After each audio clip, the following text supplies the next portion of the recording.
Want to make sure that you catch us on Twitter. We're at Education Idiots. You can also send us an email at idiotseducated@gmail.com. Working on the website. Going to have that up and rolling here in the meantime. I want to go with, I've been always saying I want to get to the News of the Weird. It's just this website, newsoftheweird.com. They're another unofficial sponsor of the Educated Idiots podcast. There's a couple of stories. They always post them. They're global. We're going global here. That means around the world. A little international. But there's a couple of stories on here that are too good not to share. All right, so I have not seen these. So these are completely, these are off the cuff. Want to share them. All right, so this one's aptly titled Science Fair. All right, so I'll read from, I'll go newsy on you.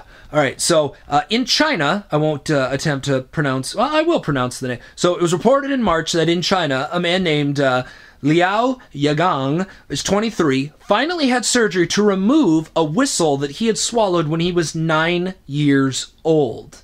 He had experienced worsened breathing and had been making shrill whistle sounds nightly after falling asleep. Swallowed a whistle at 9.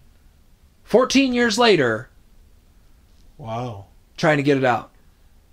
That's impressive. The body can process a lot of things, but I can't imagine that a whistle, How'd they not... I don't know. Did he not know he swallowed it? Did you say that? No. He was aptly aware that it happened. I mean, he's 9. What? I mean, did he go unconscious? And did he not see the dogs following him? Yeah. No. Here's another one, and I'm going somewhere with this, so you just got to bear with me, because sometimes we can riff on the story and take it someplace. Asians. Sometimes we can. Theme? Yeah, no, that is not the theme. Here we go. Let's go London. Again in March, London's Daily Star featured Sarah Beale, 43, of England, demonstrating a skin condition in which she could write words on her skin, which made her skin puff up for about an hour before it receded. It is referred to doctors as the Etch-a-Sketch condition, formerly called dermatography. I tried practicing this word. Dermatography. And despite occasional pain, she described it as cool and as a party trick. 2 things. Whistle in the throat, and which could be some type of innuendo. Whistle in the throat and puffed up skin just from writing on it. Somewhat cool party tricks. You could make some hay on something like that. Like, I could see it being fun. So my question to you was, and I put it down here, do you have any funky...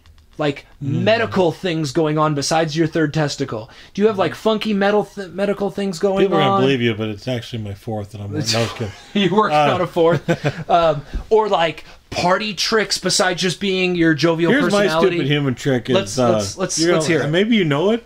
I don't know that I do. I'm an average to below average pool player, billiards. Okay, to a lay person or non-lay person. Okay, and when you start the game out and you rack the balls, and I said rack the balls, and I got nothing out of you. I'm gonna let it go. Won't go. I can take the rack and do the old spin, and then I can set them where there's a hat on my head.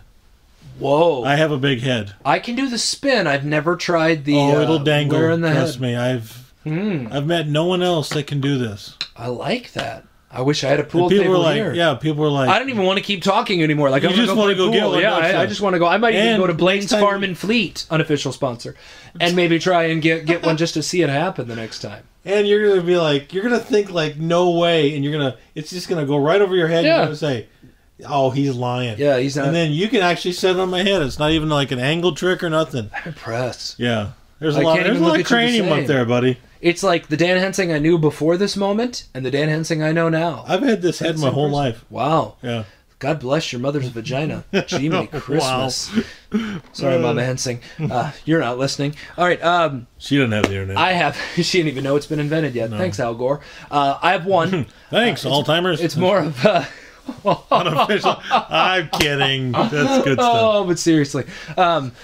So I have one, and it comes from, I am not naturally double jointed at all. But having played football as long as I did, I developed this most recent one. Now, I apologize to our listeners out there. It is a visual trick. But basically, if you look at your second or first, depending on where you're counting from, but if you start from your fingertip and go down, you've got, the 2 knuckles. And so right now I'm demonstrating today, and this is awful for an audio, but when you bend by your fingertip up, the joint doesn't move. except for on that finger. I have broken or dislocated that particular finger. I got it caught in somebody's helmet in college, and he like was like back when they had like the little like hog ringy thing right there, and so I was like pass pro, and it got stuck in there, and he like twisted his head, and it like snapped like the finger, so it was like pointing out to the side, and just basically like the trainer just popped it back in, taped them together, and like, let's keep going. And I'm not a tough dude, so it was like really not fun for me. But now I've won it. It just is the only. Some people can just, they're born double jointed. Like they have like students who can like put their hands like flat on a tabletop and spin their arm around their hand, but their hand like remains in the same place. Like funky stuff like that. Like this is all I'm bringing to the table. I knew a girl that in high school that could take her. She could take her hands and her. How many statements started like that? I knew a girl in high school, but they probably didn't go this route. She could like do this, like just whap. She'd like basically like just flap her hands back and forth, and the back of her hand could hit her forearm. Oh. And so the sound that it made was really creepy. But yet I wanted to see her do it every day. So. See, so here's what I want to know from the audience out there. This is so whether it's a video, if you will, or even just some type of an explanation, I want you to hit us up at Twitter, at Education Idiots, or send us an email, send us a file. Hell, we'll take the best, or, I mean, let's be honest, possibly the only, at idiotseducated@gmail.com, and we'll throw them on here. I want to know. I want to know who in Saskatchewan who's listening to us, because I've heard we got a small following already going there. I'd like to know the Canadians and what they got kind of going there. So follow us on Twitter at Education Idiots, and I want to thank you for listening. I'm Doug. That's Dan. Educated Idiots, and we're out.